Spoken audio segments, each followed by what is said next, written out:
Today we're going to be dealing with Lesson 20 in our PowerPoint 2013 series. Specifically, this lesson is going to deal with animation. When we talk about animation, we've got four different types of animations we're going to be discussing. Entrance, emphasis, exit, and the motion paths. And we'll be explaining what each of those are. We're going to be talking about the various settings relating to animation. Those include the start settings, the duration of the animation, and the delay settings. We're also going to talk about how you can change the order of the animated objects if you wish to reorder those items. We're going to talk about how you can copy the animation between one object and another object. Often you will do that between slides once you've set up your animation on one slide and copy it to another. We'll also have the ability to talk about adding multiple animations to a single object. Maybe you want to have both an entrance animation and then later an exit animation. And then finally, how do you remove an animation to an object once something's been placed on it?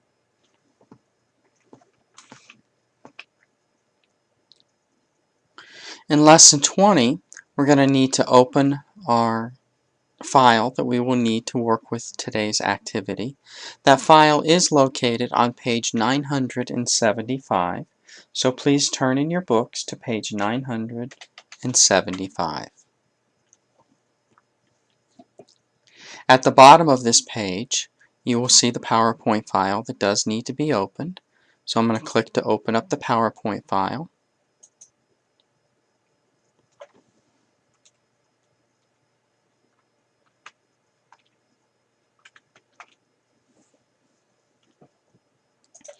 I enable the editing,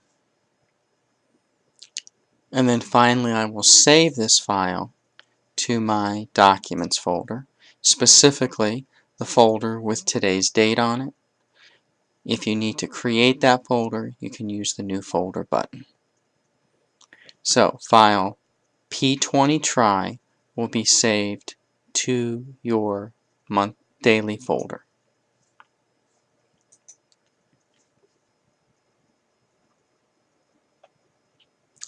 Now that the file is opened and saved, we can go ahead and begin working with animations. Let's go to slide number 1 if you're not already on the first slide. And the first item that we wish to animate, which simply means to add motion to it, is this title, The Power of Giving. So we're going to click on that title, and we're going to add an animation. Well, animations are found on the Animations tab. Now, as you take a look at your animations, I'm going to click this drop-down arrow on the right-hand side here for a moment. You're going to see four different types of animations. You will see entrance animations, emphasis animations, exit animations, and finally motion paths. The entrance animations are animations that will bring something onto the slide.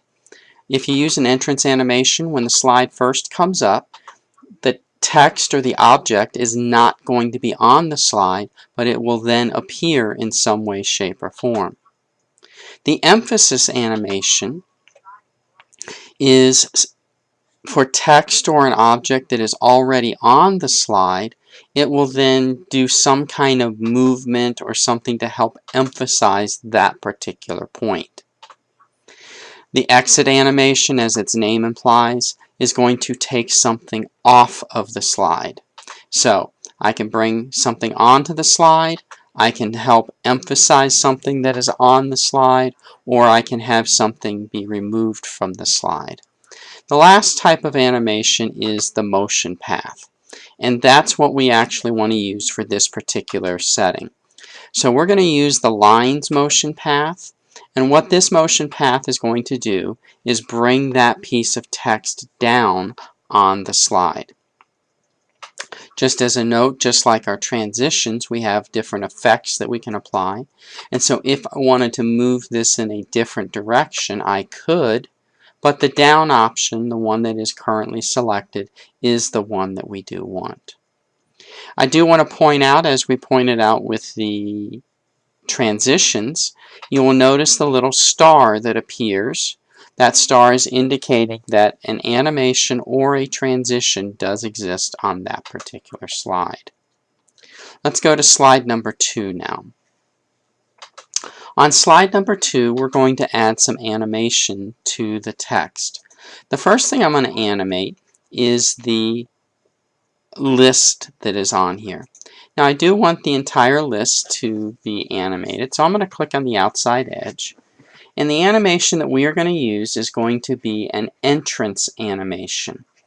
The entrance animations are always in green, and the one that we're specifically going to use is the fly in animation. And so you'll see the 3 points coming in one at a time from the bottom.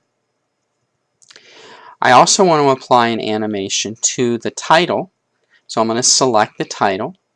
This one we're going to choose the option of float in. Alright, now as you saw, that float in, it floated from the bottom up. I want to change the direction. I want it to float down instead of up. So with this title placeholder selected, we're going to go to the Effect Options button, and instead of floating up, we want this to float down.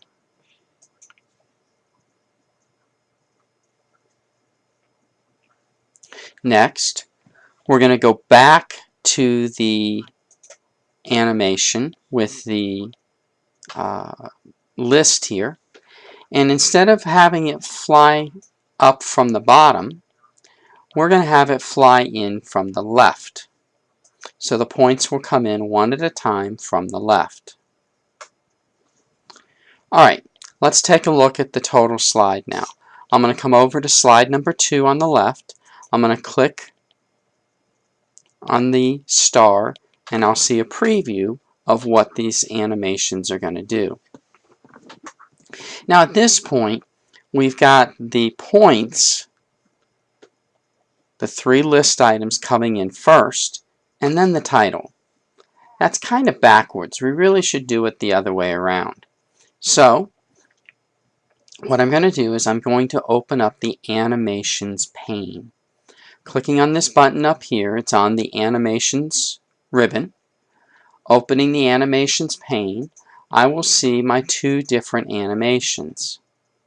Now, on the slide, if you click on one of the animations, it will highlight that particular animation in pink.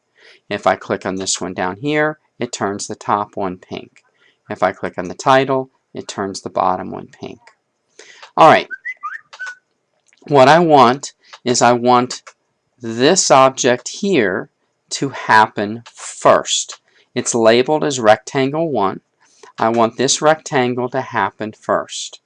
We'll notice the arrows that appear over here. I can use the up arrow to make rectangle 1 come in first, and then rectangle 2 will come in second. Let me preview this. Again, I can use the little star that appears here, or I can also use this preview button. Alright, that was much better. We saw the title come in first, followed by the 3 points underneath.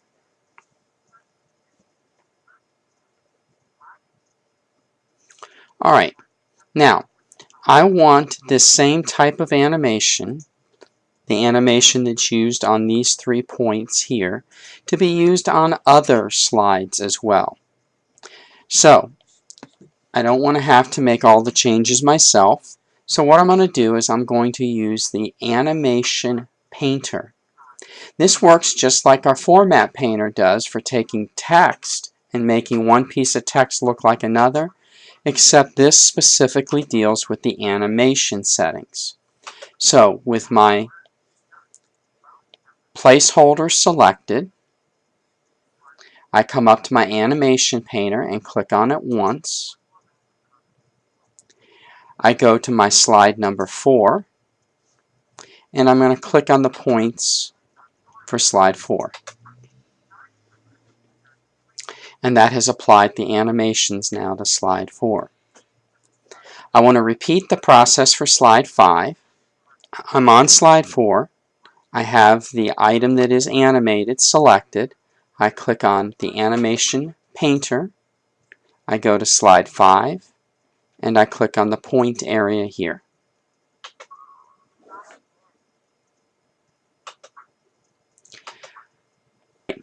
I want to make a change now to slide 2. I do not want this change that I'm making apply to 4 or 5. That's why I copied now. But now I'm going to go back to slide 2 and I'm going to make a small change that I only want to apply to slide number 2. You will notice that in the animation pane, when I select the list here, the animation area lights up over here telling me which one is lit. Notice the double arrow here. Well, you may remember that there are 3 points that come in here. If I click on this arrow, I can actually see those 3 points. Now, let's say for some reason I want the 3rd point to come in first. I'm going to click on this 4th point, okay? The first one being help the homeless, okay? The second one being many. The third one being help, and the 4th one being improve. I'm going to go ahead and click on that improve, and I want to move that up to the top of the list. So I'm going to use the up arrow once and twice. When I say top of the list, I'm talking the 3 points here. The second thing I want to come in is help our homeless, so I'm going to click on help our homeless, and I'm going to move it up 1 point.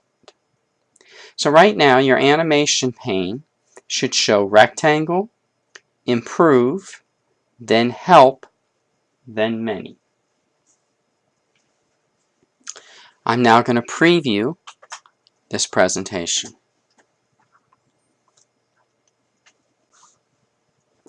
The next slide I'm going to make modifications to is slide number 3. Clicking on slide 3. This time, instead of animating the text, we're going to animate the graphic object.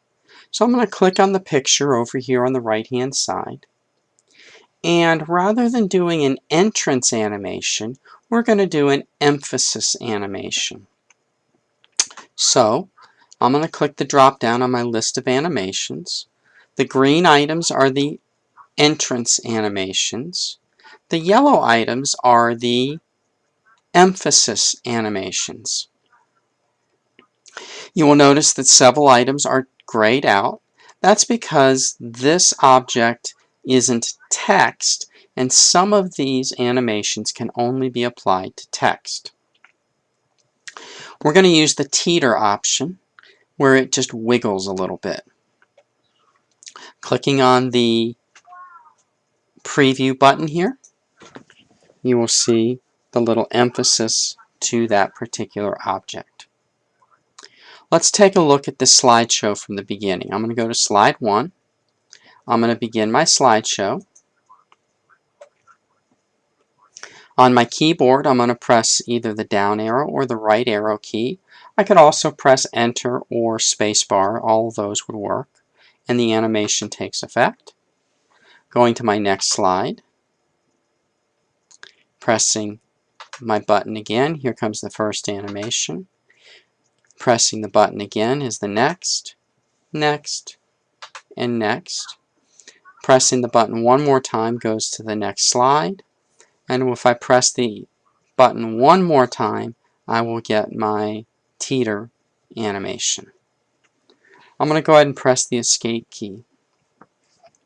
Now what I'd like to happen is I would like the animations to happen automatically.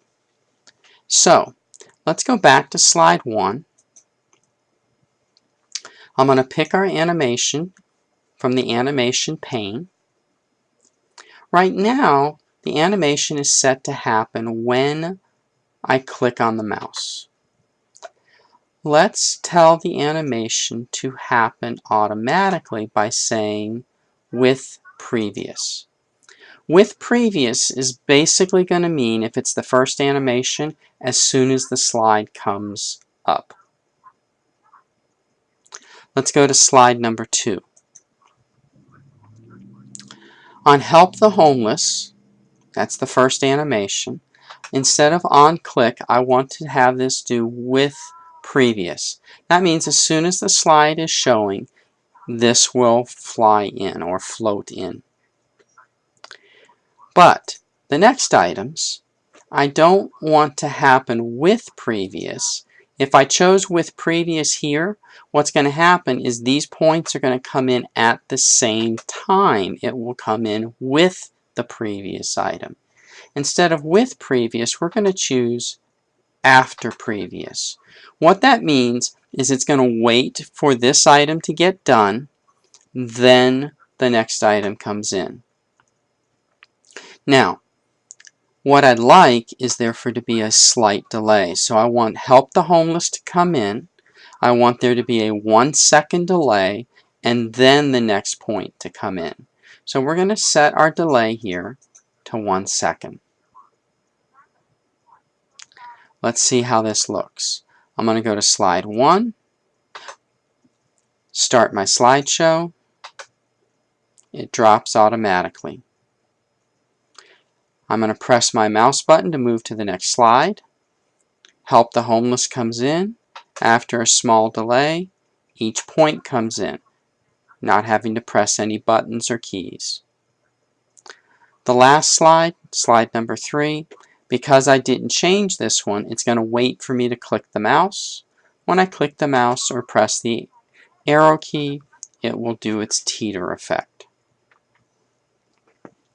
Alright, pressing the escape key on slide 3, I decide I don't really like that emphasis effect, so I wish to remove that effect.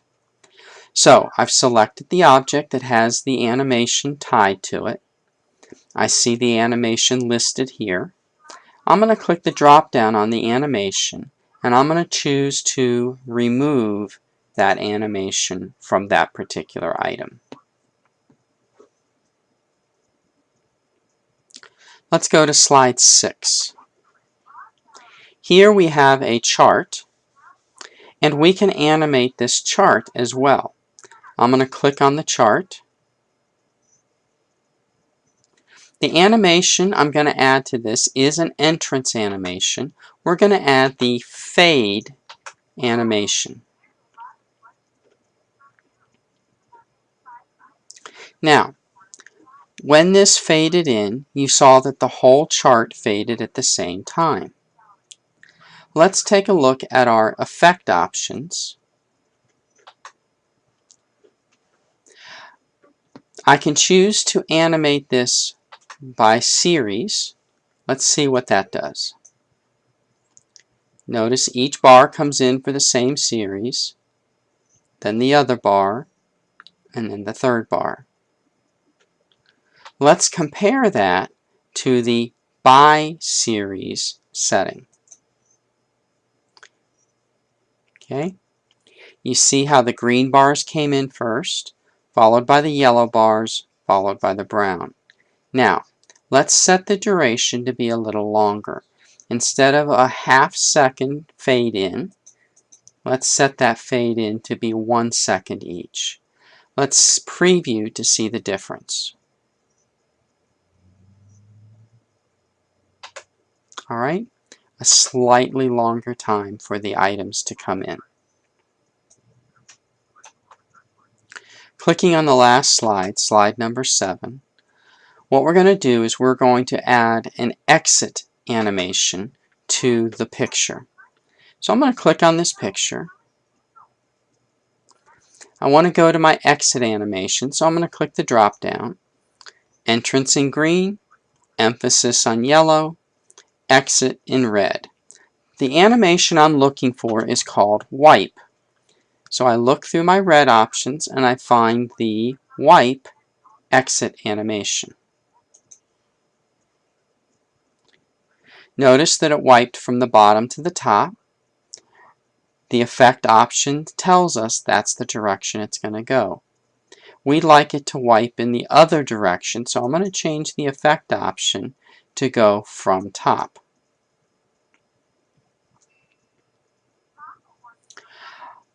What I want to do is I want that to happen after the slide comes in, so I'm going to change this to after previous, but I want it to wait for 5 seconds.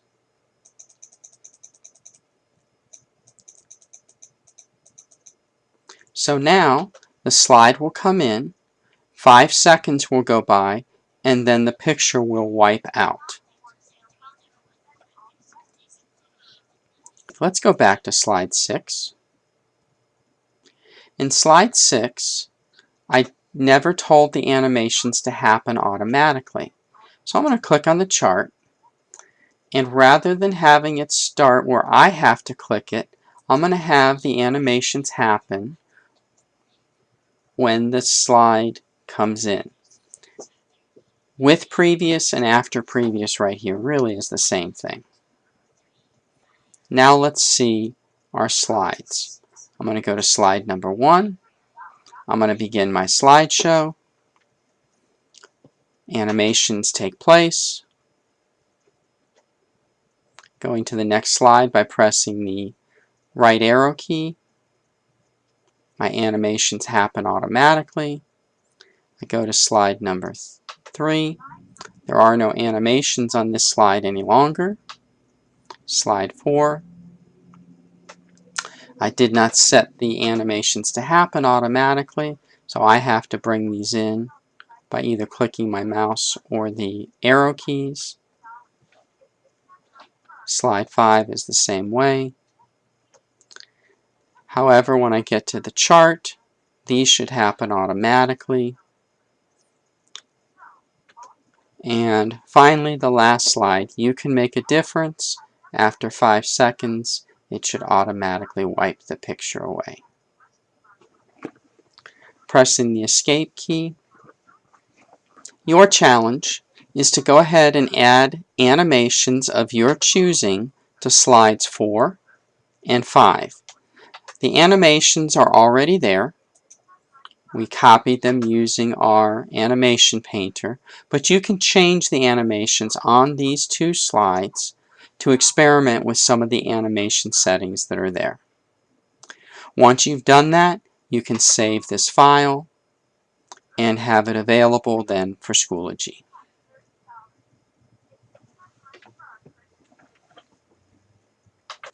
Alright, we talked about the 4 types of animations. We looked at the entrance animation, the emphasis animation, the exit animation, and the motion path.